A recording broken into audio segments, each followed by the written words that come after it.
I'm in my season of singleness, and a lot of times there's struggles. There are always going to be struggles, and one of the things that I've learned in my season of singleness is how to rely on God, and really trust in Him. And one of my hopes for if called to marriage, that God will always be the center, and God will always be that guiding light.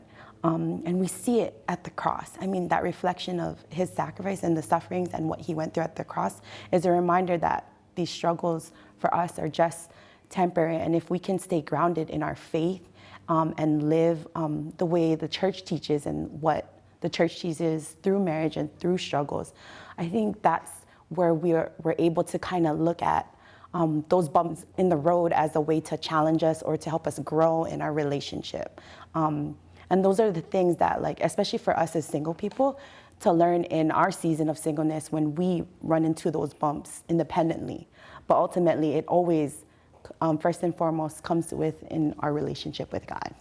I like what you said earlier on how marriage is a beautiful struggle, and including what you guys said and how it's important that you've got to invite God into that.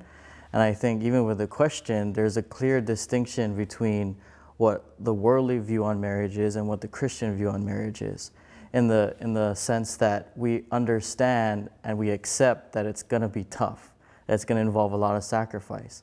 I think everyone gets caught up in this whole idea of marriage as this perfect union between two perfect individuals having a perfect wedding and a perfect life and a perfect family. And it's not that. Although I'm not married myself, I hope to look forward to it in the future, but marriage is not perfect. It's supposed to be a struggle. It's supposed to be a beautiful struggle. Every sacrifice is beautiful to God.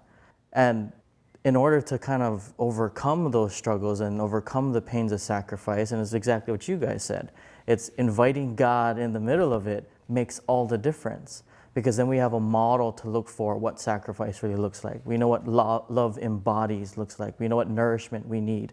So like a married couple can nourish themselves and their family.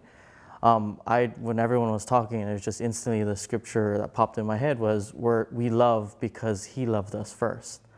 And that's what I feel is the answer to that question, is when rubber meets the road, how do two individuals get past that? And it's because God is the model of sacrifice. Yes, that's great. You know, the cross, of course, you mentioned, is a part of our lives as Christians. And therefore, we don't expect that everything is going to be perfect, that we know that there are going to be some sacrifices, and that is the way we grow in our faith and our love. You, I have to say, are an exceptional group of people. I've known you, and I'm so inspired by you. And yet, I don't know that everyone would say the same things that you're saying about marriage. In fact, probably most of your peers would not.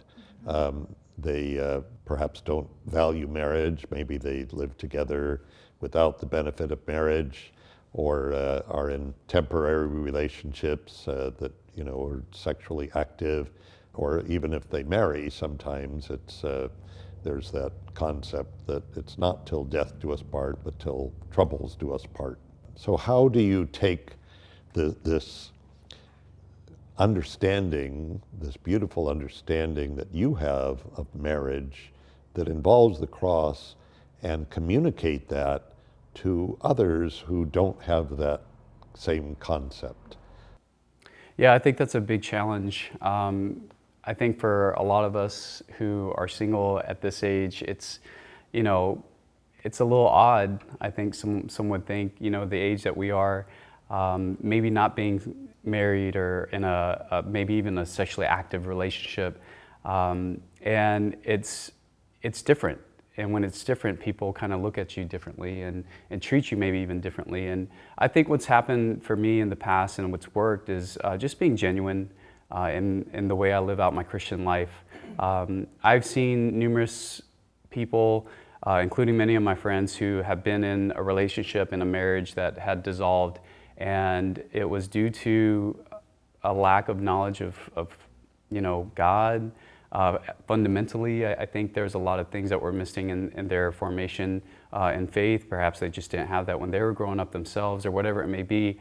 And that's why I think it's pretty simple and it's basic, is that when we have an example set before us that is so good and wonderful, it's the example of what a marriage can be or should be.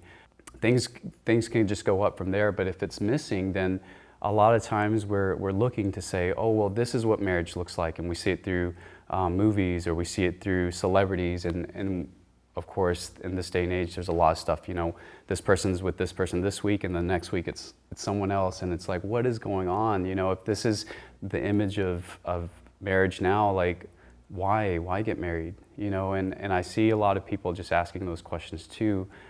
What's the purpose of that? So I think in my life, for me, it's just a matter of being genuine in how I live, and being, some would say, a little too optimistic in the possibilities of what God could have for myself and another person. But really for anyone, is that, God is calling us to a union that is far beyond our understanding and our imagination now. If we have Him in that connects that union together with someone, it goes beyond anything that we could ever imagine. And so I try to live that out. I try to be positive and be able to say, hey, this is a possibility, to be able to be happy, committed, loving to one another, and be able to have a sustaining relationship and a faith-based relationship that can last forever into eternity. It's like, it sounds kind of all up in here, but it's possible. I know it's possible. I've seen it.